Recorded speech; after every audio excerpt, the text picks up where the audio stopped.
Hi guys, and welcome back to my channel. It's your girl Tia. Today we are diving into the first love trope. Now, disclaimer, this is not one of my highest tropes, but I have found that I've been loving it a lot more than usual. This is like childhood sweethearts, first love type vibes. So these are the kind of vibes that make you nostalgic, make you ache, and quite frankly sometimes make you want to throw your Kindle across the room just because the angst is that good. So if you love childhood sweethearts, second chance, or the kind of love that just never fades, these are going to be for you. Let's start with Caught Up by Nevessa Allen, because this book had me in a chokehold.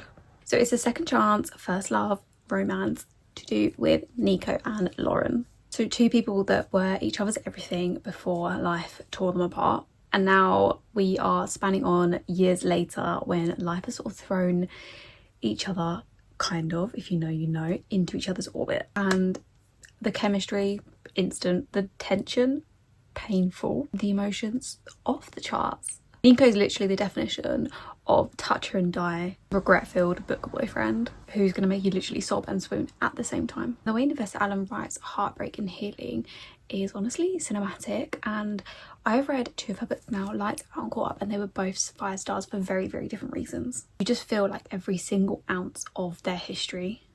Next we have Almost Ravaged by Abby Millsaps. It's actually a recent read and I just finished the second book arc as well. Again, 5 stars.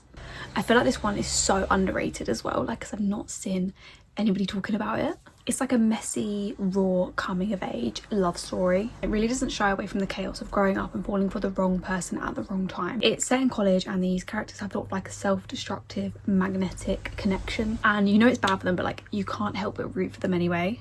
It's emotional and it's very spicy.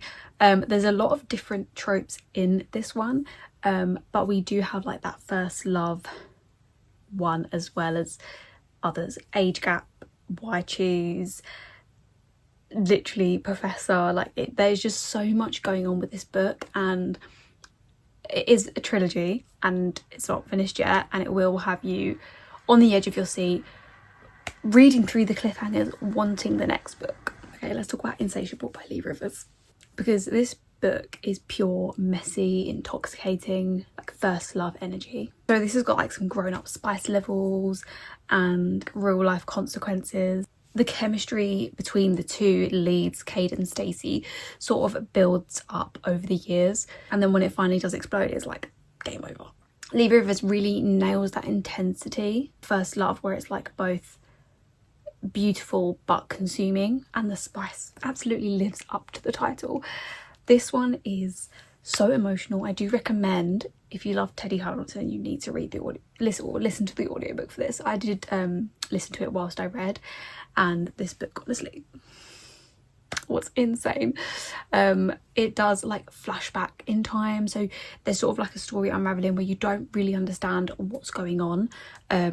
These two main characters, Cade and Stacey, were torn apart and something big happened, and you, until like later on in the story, you don't really know why, and you're following their story, and they're very obsessive and like they're sort of drawn to each other. And then we have The Lost Kings by Ashley Munoz, which absolutely destroyed me in the best way possible. This is a new one, so this just got released, I don't know if it was beginning of October or end of September, but I had this one on ARC and I cannot wait for the second book. I'm hoping to get it on ARC in the next month or two, but this was 5 stars for me. This is a like why choose kind of situation. The book's not finished, so you don't really know how it's gonna, obviously the series is not finished, so you don't know how it's gonna unravel, but there's like 2 twin MMCs, and then we have our FMC, and this one is like a childhood friends to lovers, like with heartbreak, with like a lot of time jumps, and we've also got like that we were meant to be but life sort of got in the way type vibe. It's like tender, emotional, and it's full of a lot of angst. If you love love stories like where the love feels inevitable, like no matter what happens they're always going to find their way back to each other, this is the one that you're going to be sobbing over at 2 AM, trust me. So yeah, if you're in the mood to ruin your emotional stability with stories about first love, kind that feels a bit too big to ever really go away, these 4 books are perfection, and they were all 5 stars for me. Let me know in the comments if you've read any of these, or if you're going to be adding any to your TBR, and if you have any other first love recs that destroyed you, let me know. Don't forget to hit like and subscribe if you enjoyed, and you can follow me on BookTok and Bookstagram at tias_book_corner, and I'll see you guys in the next time bringing some tissues.